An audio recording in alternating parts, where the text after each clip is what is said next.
la joie du Seigneur soit avec vous. Est-ce que vous avez la joie du Seigneur ce matin? David dit que la joie du Seigneur est ma force. Je ne sais pas ce qui constitue votre force ce matin, quelle est la source de votre force, mais David dit que la joie du Seigneur, c'est sa force.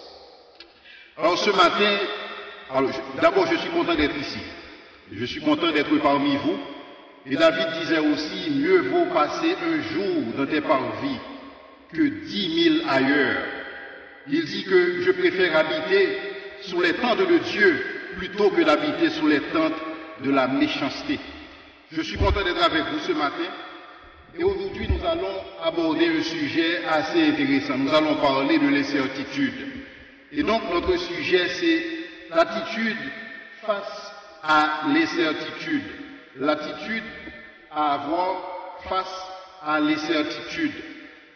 Alors, d'abord l'incertitude. Comment est-ce que le dictionnaire définit l'incertitude? L'incertitude est définie comme le caractère de ce qui est incertain. Et donc, c'est l'état de quelqu'un qui ne sait quelle partie prendre ou qui est dans l'attente d'une chose incertaine. C'est le caractère de ce qui est incertain. Il semblerait que l'incertitude, c'est un état de choses universel.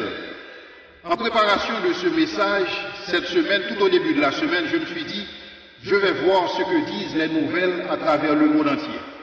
Et donc là, à partir de lundi, j'ai commencé à voir qu'est-ce qu'il y a au niveau des nouvelles. D'abord aux États-Unis. Je vous lis les nouvelles. Lundi, un élu républicain blessé dans une fusillade à Washington. En Angleterre, incendie d'une tour à Londres qui a fait au moins 50 victimes. Dans le Golfe, crise, blocus et isolement du Qatar. En Roumanie, le Premier ministre est contraint de démissionner. Au Brésil, le Premier ministre est accusé de diriger une organisation des plus criminelles qui existent dans le pays. À Bruxelles durcit le ton et plusieurs pays européens ne veulent plus accueillir des réfugiés. À Mossoul, sous les tirs croisés de l'État islamique et des forces de coalition, beaucoup de vies ont perdu au cours de cette semaine. Myanmar, 122 personnes meurent dans un crash d'avion. Et San Francisco, 3 personnes tuées dans une fusillade. En Chine, 8 personnes meurent dans un kindergarten à partir d'une explosion. Et celui qui portait l'explosion était âgé de 22 ans. En Chine, 8 personnes mortes. En Somalie, 6 personnes meurent dans un attentat suicide. Et je me suis arrêté mercredi. Je me suis arrêté. Donc ça, ce sont les nouvelles dans le monde entier. Du jeudi au mercredi. Mercredi, je me suis arrêté. Je me suis dit, bon, je cesse d'écouter ce qui se passe en préparation du message. Parce que ce matin, l'idée, c'est de vous parler de l'incertitude.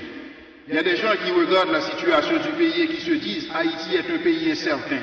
Mais le monde entier est dans l'incertitude. C'est un état de choses universel. Le monde entier est dans l'incertitude.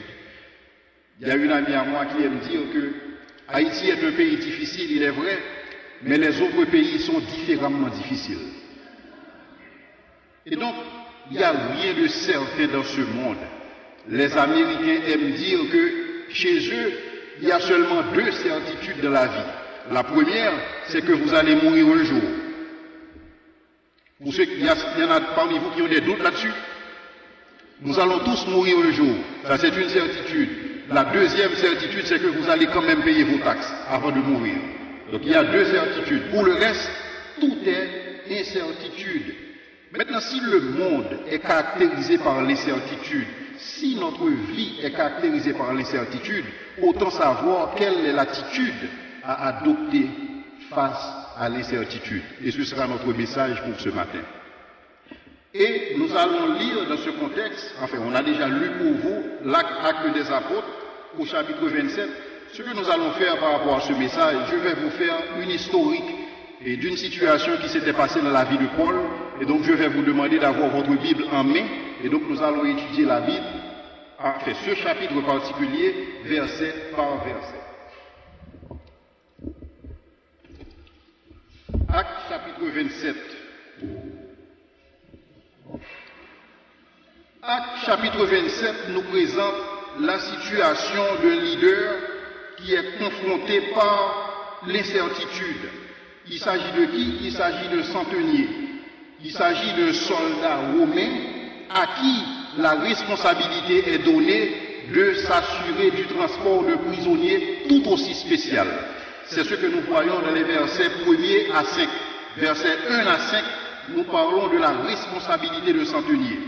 Et ce centenier devait transporter un prisonnier spécial. Qu'est-ce qui fait que Paul était si spécial? Paul était spécial en tant que prisonnier pour deux raisons. Premièrement, Paul était un citoyen romain et Rome était la puissance dominante d'alors. Quand quelqu'un était un citoyen romain, c'était quelqu'un d'important.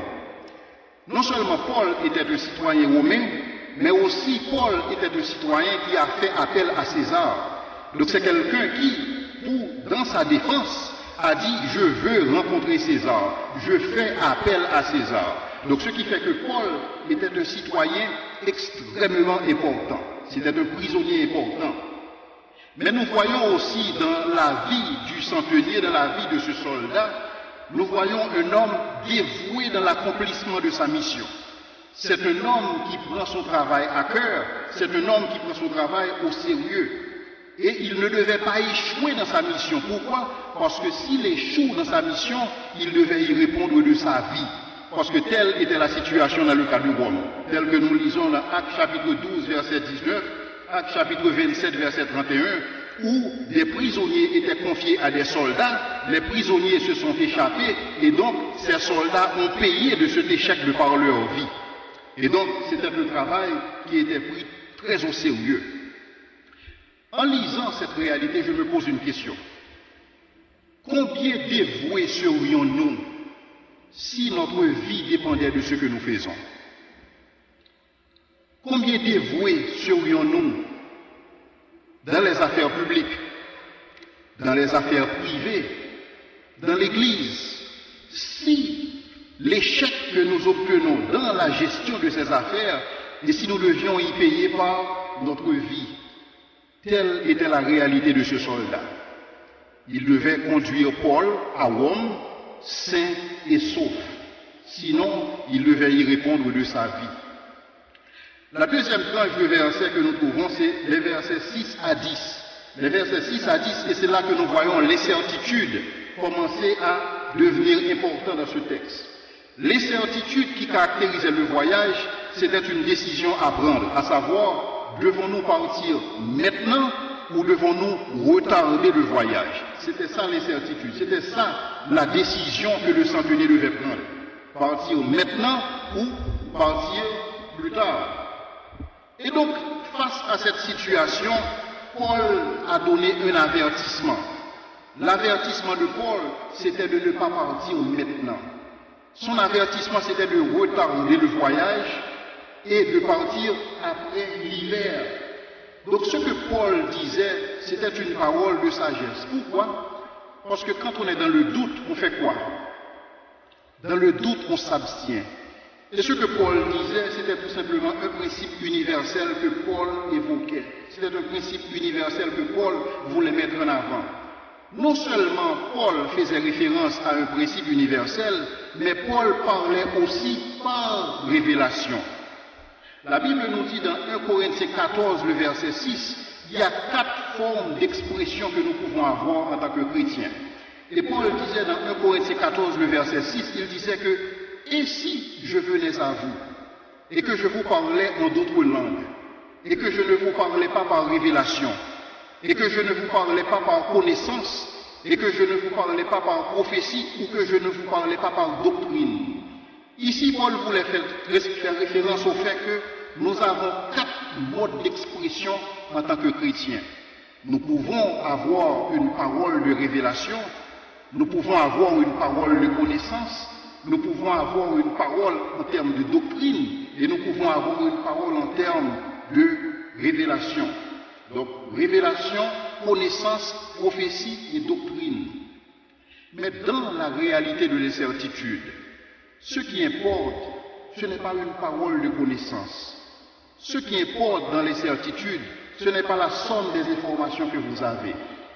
Ce qui importe dans les certitudes, ce n'est pas votre capacité à enseigner, mais ce qui importe, c'est d'avoir une parole de Dieu. Ce qui importe, c'est d'avoir la révélation de Dieu. Et c'est exactement sur cette révélation que Paul a lancé l'avertissement, à savoir, ne partons pas maintenant, partons plus tard. Frères et sœurs, trop de choses se passent dans nos vies. Trop de choses se passent dans notre pays à notre insu. Parce que nous n'avons pas une parole de révélation de la part de Dieu. Parce que nous ne pouvons pas comprendre ce qui est en train de nous arriver. Nous n'avons aucune lecture critique de ce qui se passe à travers le monde entier. Parce que nous n'avons pas une parole de révélation de la part du Seigneur. Maintenant, quand Paul, parlant par révélation, dit au centenier, ne partons pas maintenant, partons plus tard. Maintenant, quelle a été la réponse du centenier? Quelle a été son attitude? C'est son attitude que nous trouvons dans les versets 11 à 13. Et je vous invite à considérer avec moi le verset 11. Dans le verset 11, il est dit, le centenier écouta le pilote et le patron du navire plutôt que les paroles de Paul. Le centenier écouta les paroles du pilote et le patron du navire plutôt que les paroles de Paul. Et ce que nous voyons que le centenier fait dans ce texte, il rejette la révélation divine. Il rejette la révélation de Dieu au profit de l'expertise humaine. Ce qu'a fait le citoyen romain est clair. Le citoyen s'est dit que je suis en face d'un capitaine. C'est un capitaine qui peut-être a dans son actif peut-être 4000 heures de navigation, peut-être 10 000 heures de navigation. Il sait ce qu'il dit. Peut-être que le centenier se dit, je suis en face du patron du navire. C'est un entrepreneur. C'est un entrepreneur qui a l'habitude de louer son navire. C'est un entrepreneur qui a l'habitude de naviguer. Il sait ce qu'il dit. Et quand il regarde Paul, qu'est-ce qu'il voit? Il voit un missionnaire. Qu'est-ce qu'il voit? Il voit un esclave. Qu'est-ce qu'il voit? Il voit un prisonnier qu'il doit transporter à Rome. Donc les paroles de Paul importent peu. Les paroles de Paul ne veulent rien dire. En dépit du fait que Paul parlait par révélation, mais cependant, le centenier a préféré se confier dans l'expertise humaine. Est-ce que l'attitude du centenier est différente de l'attitude que nous avons aujourd'hui? Aujourd'hui, nous voyons des gens se confier dans Charles Darwin, par exemple, qui dit que la vie a commencé à partir des algues et que nous avons évolué. Nous étions jadis des singes et après des milliards d'années, après des millions d'années, nous sommes devenus des hommes par rapport à la révélation de Moïse. La révélation de Moïse, Moïse dit à 10 reprises, à 10 fois, Dieu dit, il crée chaque espèce, il crée chaque être selon son espèce. En sorte que Dieu, dans sa révélation, il dit qu'on peut avoir des variations à l'intérieur d'une espèce, mais on ne peut pas avoir une progression, on ne peut pas avoir de mouvement entre une espèce vers une autre. Dans ce contexte, le rein végétal ne peut pas déboucher sur le rein animal. Mais cependant, dans la réalité, qui est-ce que vous croyez, qui est-ce que vous pensez qu'on croit? La révélation de Moïse ou les hypothèses de Charles Darwin? Ce sont les hypothèses de Darwin. Pourquoi? C'est toujours le même contexte. L'expertise est appréciée par rapport à la révélation. Mais la deuxième chose qui s'est produite pour le centenier, c'est que le centenier, il a rejeté la révélation par rapport aux stimulants ou aux opportunités du moment. C'est ce que nous voyons dans le verset 12. Dans le verset 12, il est dit, et comme le port n'était pas bon pour hiverner, la plupart furent d'avis de quitter pour tâcher d'attendre Phénix, port de Crète, qui regarde le sud-ouest et le nord-ouest, afin d'y passer l'hiver. La Bible nous dit dans le verset 13, un léger vent du sud vint à souffler, et se croyant maîtres de leur destin, ils levèrent l'ancre et côtoyèrent de près l'île de Crète. Un léger vent du sud vint à souffler. C'est comme si le citoyen voyait une confirmation dans sa décision. il voyait une confirmation dans le rejet de la volonté de Dieu, une confirmation dans le rejet de la révélation de Dieu. Et souvent, c'est ce qui se passe dans nos vies. Dans nos vies, nous voyons certaines opportunités et nous disons que ces opportunités viennent de Dieu. Mais ces opportunités n'ont rien à voir avec la volonté de Dieu. Et fort souvent, nous nous plaçons sur des chemins qui n'ont rien à voir avec la volonté de Dieu. Mais cependant, il y a de ces stimulants du moment, il y a de ces choses qui viennent nous conforter. Et c'est exactement la situation du centenier. Quand il a vu ce vent léger, il s'est confié. Et là, si j'étais sur le navire, certainement j'aurais vu le centenier, le patron du navire et son équipage en train de sourire, en train de se dire que Paul ne savait pas ce qu'il disait. Mais la réalité, c'est que plus tard, ils allaient reconnaître effectivement, Paul avait un mot à dire dans cette situation. Dans le verset 14 à 20, c'est là que nous allons voir le choix et ses conséquences. Le centenier, il a pris sa décision de rejeter la révélation de Dieu, sa décision de rejeter les paroles de Paul. Mais c'est ce qui se passe aussi dans notre vie. Dieu ne force personne à l'aimer. Dieu ne peut pas vous forcer à l'aimer. Dieu vous a donné le libre arbitre.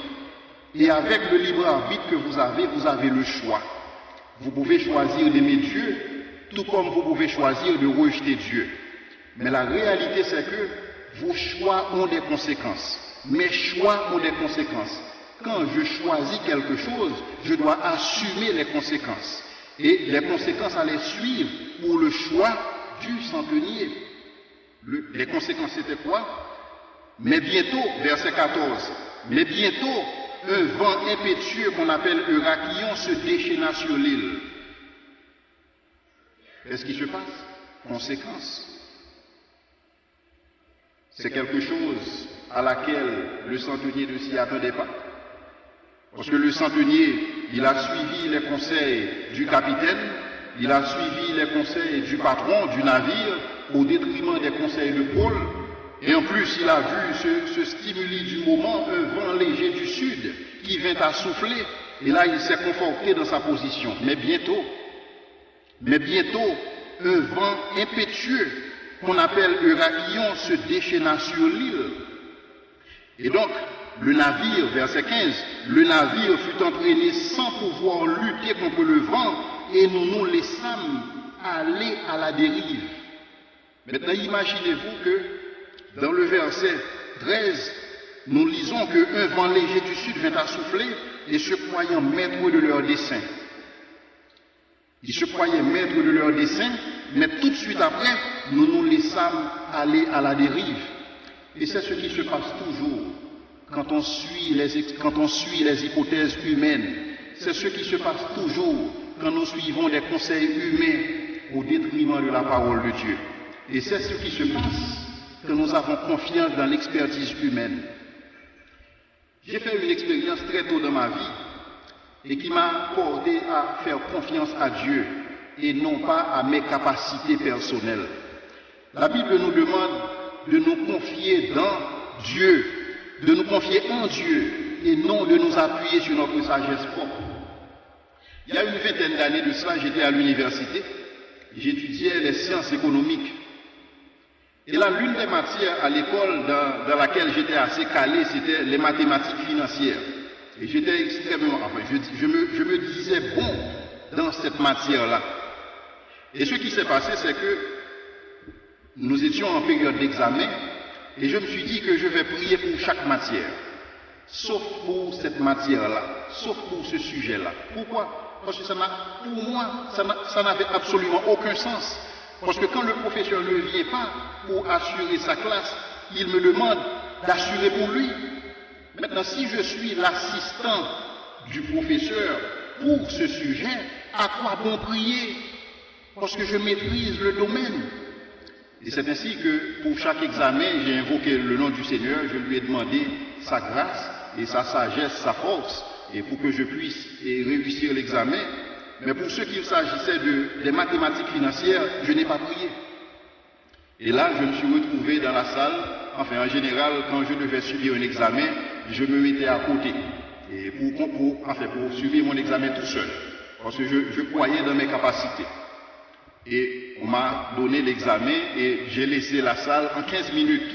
Et là, je me suis retrouvé sur la cour pour attendre les autres étudiants, pour les autres paresseux, et pour voir comment est-ce qu'ils se sont débrouillés dans la matière. Et c'est ainsi qu'un étudiant est sorti une vingtaine de minutes après moi. Et là, je lui ai demandé comment il s'est débrouillé. Il m'a dit, bon, je pense que l'examen était relativement facile. Cependant, la question numéro 5 était une question très difficile. Et là, je lui demande, il y avait une question 5. Parce que moi, je croyais que c'était un examen qui avait seulement 3 questions. Mais la réalité, c'est que j'ai regardé le recto, mais pas le verso de la feuille. Pourquoi? J'étais aveuglé. Et j'ai réussi pour toutes les matières. J'ai eu la note de passage pour toutes les matières, sauf pour les mathématiques financières. Confie-toi en l'Éternel de tout ton cœur et ne t'appuie pas sur ta sagesse. C'est la leçon que j'ai apprise ce jour. Et c'est cette leçon que le centenier allait apprendre. Parce que les choix du centenier allaient avoir des conséquences. Conséquences, premièrement, perdre du navire, parce que le navire allait échouer sur un récif, ils allaient perdre le navire. Deuxièmement, perdre de la cargaison. Et là, je me vois en tant que patron du navire. Non seulement je perds le navire, je perds le cargo du navire, et finalement, leur vie était menacée. Voilà ce qui se passe dans notre vie quand nous faisons fi de la révélation divine. Quand nous mettons de côté la révélation divine au profit de notre expertise personnelle ou l'expertise des autres. Dans cette situation, Paul n'était pas écouté. Et donc, ce qui s'est passé, c'est que dans le verset 15, nous lisons, le navire fut entraîné sans pouvoir lutter contre le vent et nous nous laissâmes aller à la dérive. Voici les gens qui se croyaient maîtres de leur dessein. Maintenant, ils sont dans l'obligation de se laisser aller à la dérive. Et dans le verset 17, nous lisons, après l'avoir hissé, on se servit des moyens de secours pour ceindre le navire et dans la crainte de tomber sur la citre, on abaissa les voiles. C'est ainsi qu'on se laissa emporter par le vent.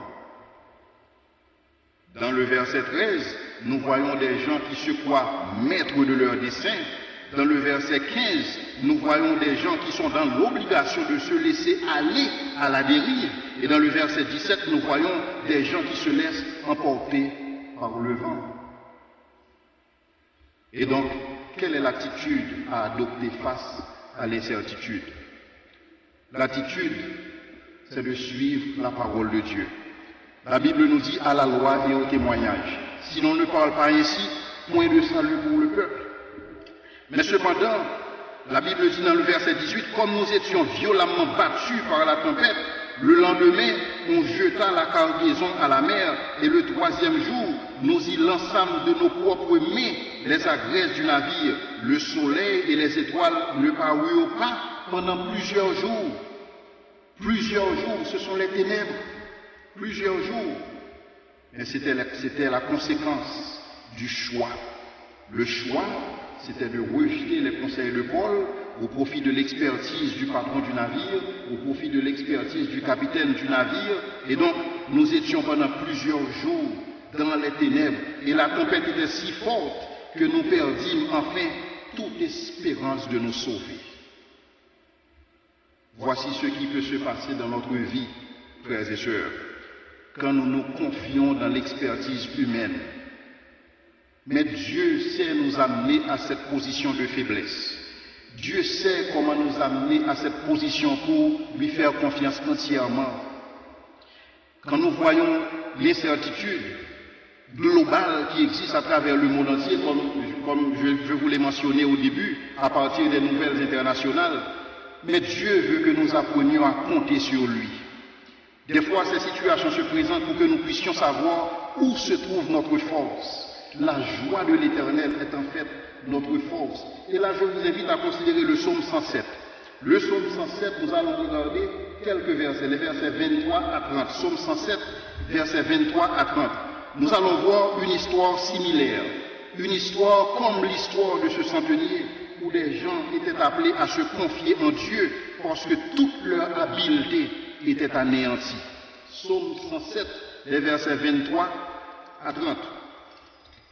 Dans le psaume 107, les versets 23 à 30, nous lisons « Ceux qui étaient descendus sur la mer et dans les navires, comme c'était pour le cas de Paul, ceux qui étaient descendus dans la mer et dans les navires, et qui travaillaient sur les grandes eaux, ceux-là aussi virent les œuvres de l'Éternel et ses merveilles au milieu de l'abîme. » La Bible nous dit dans le verset 25, il dit, c'est-à-dire Dieu, il dit et fit souffler la tempête, qui souleva les flots de la mer, ils montaient vers les cieux, ils descendaient dans l'abîme, leur âme était perdue en face du danger.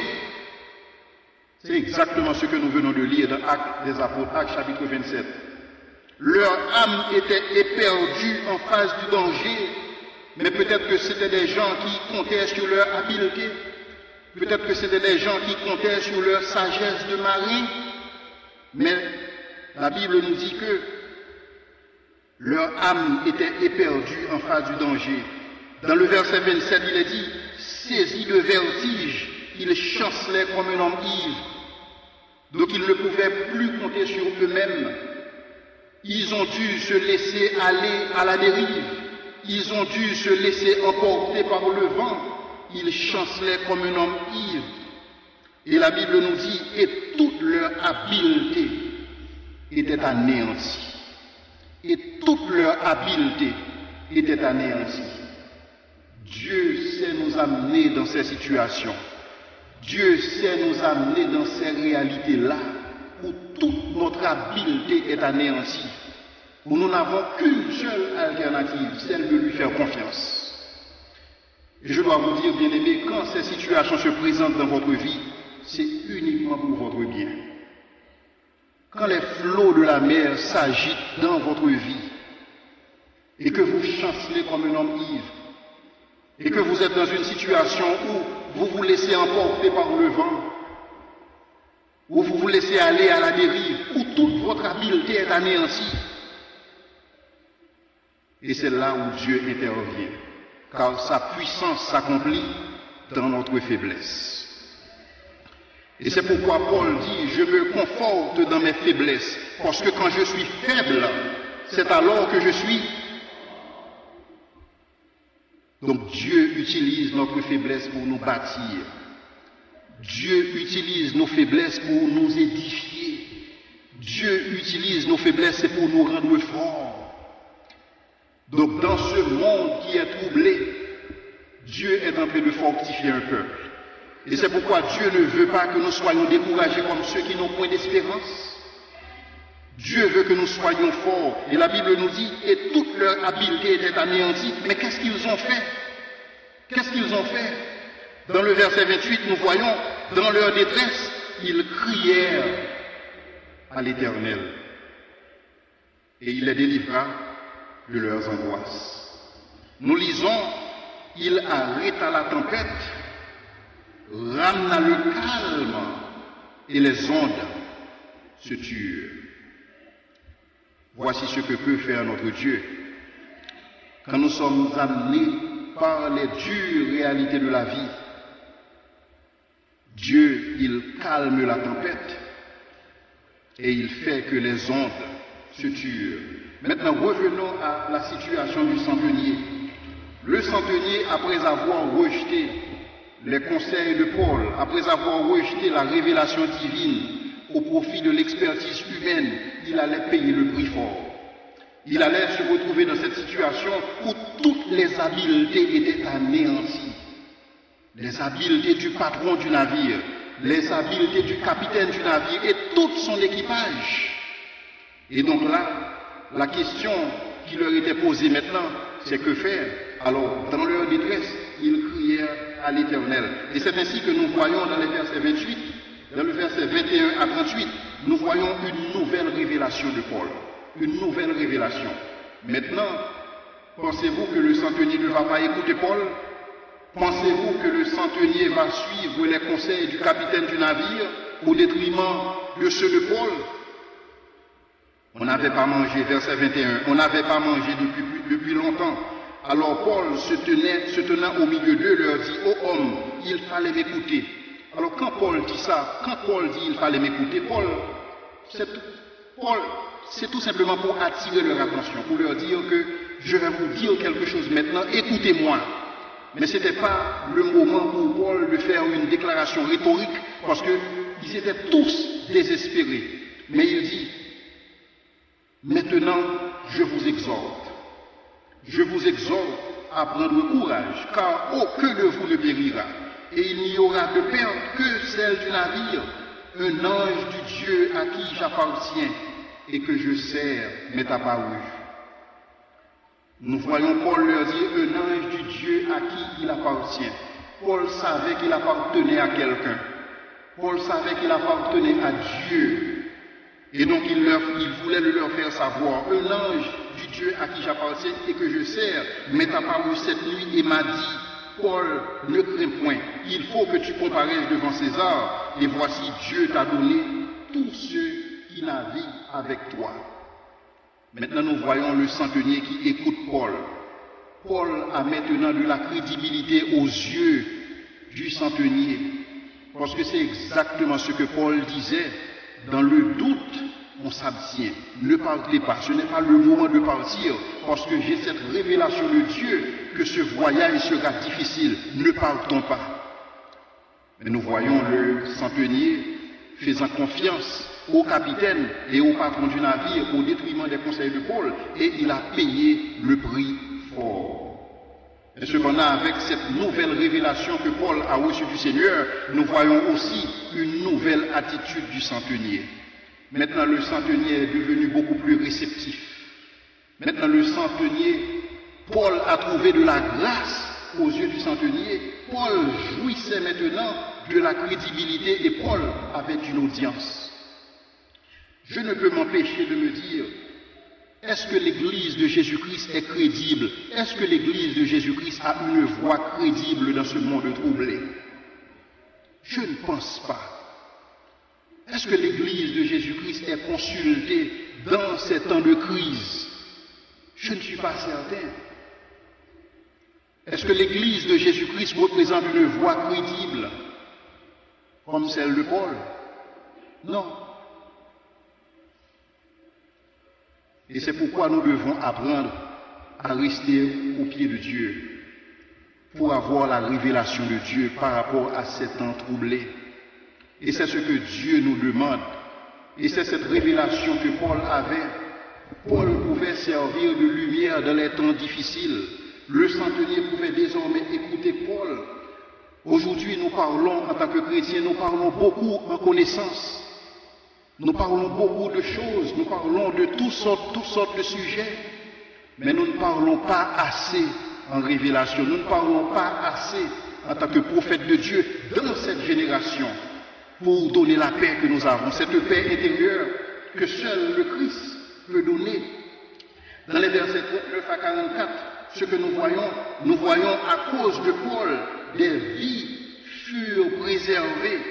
Verset 39, lorsque le jour fut venu, il ne reconnut point la terre, mais ayant aperçu un golfe avec une plage, il résolut d'y pousser le navire, et comme s'il le pouvait, il a été fait exactement comme Paul le leur avait dit. La navigation allait être très difficile, mais cependant, toutes les vies seront préservées, sauf le navire qui sera détruit par un récif. Et donc, la révélation de Paul a eu son accomplissement. Donc, Paul a parlé, maintenant on pouvait écouter Paul. Et ma prière, c'est que l'Église ne peut plus se permettre d'être une quantité négligeable dans la société. Dans ce monde troublé, l'Église doit être considérée comme une alternative. La voix de l'Église doit être écoutée. Je disais tantôt que quand Paul a parlé pour la première fois, les conseils de Paul étaient rejetés pour l'expertise humaine. Et tout comme aujourd'hui, beaucoup de gens rejettent la révélation de Dieu au profit de l'expertise humaine. Mais vous savez qu'il n'existe aucun argument il n'existe aucune thèse scientifique contre l'existence de Dieu. Aucun argument, que l'argument soit scientifique, que l'argument soit empirique. Mais vous savez que le seul argument qui existe contre l'existence de Dieu, c'est notre comportement à nous en tant que chrétiens. Vous savez que parfois c'est notre comportement qui fait que les gens ne veulent pas accepter le Seigneur. C'est comme Gandhi, Mahatma Gandhi disait, j'aime le Christ, ce sont les chrétiens que je n'aime pas, car ils ne lui ressemblent pas. C'est ce que Gandhi disait, j'aime le Christ, mais ce sont les chrétiens que je n'aime pas, car ils n'ont rien à voir avec le Christ. Et des fois, c'est notre comportement qui sert d'argument contre Dieu. Aujourd'hui, frères et sœurs, nous devons avoir cette voix crédible. En tant que l'Église de Jésus-Christ, dans cet temps troublé, nous nous retrouvons comme Paul sur ce navire. Nous sommes des Paul sur le navire de ce monde. Un navire ballotté par les vents. Je viens de vous lire au début de ma présentation les nouvelles de 3 jours. 3 jours. Et que dire des nouvelles de moi? Que dire de ce qui va se passer pendant une année? Le monde est troublé. Les vagues du monde s'agitent. Mais la question que nous devons nous poser, est-ce que nous serons des pôles dans ce navire? Est-ce que nous serons sel et lumière dans ce navire? Est-ce que notre voix sera entendue dans ce navire? Est-ce que nous allons avoir cette parole de Dieu dans ce navire pour que nous puissions amener ce navire au bon port, pour que les gens puissent reprendre espoir, reprendre confiance, pendant qu'ils voient la façon dont nous servons le Seigneur, pendant qu'ils voient la façon dont nous parlons par révélation en utilisant la parole de Dieu. Et donc voilà l'attitude à avoir face à l'incertitude. C'est une attitude à se confier en Dieu. C'est une attitude à ne pas se confier dans notre expertise humaine. C'est une attitude à ne pas nous confier en nous-mêmes, mais de nous focaliser sur Dieu et de nous attendre à Dieu. Parce que lui seul peut donner la paix. Comme Jésus disait, je vous laisse ma paix, je vous donne ma paix. Je ne vous la donne pas comme le monde la donne, que votre cœur ne se trouble point. Croyez en Dieu et croyez en moi. Que le Seigneur vous bénisse.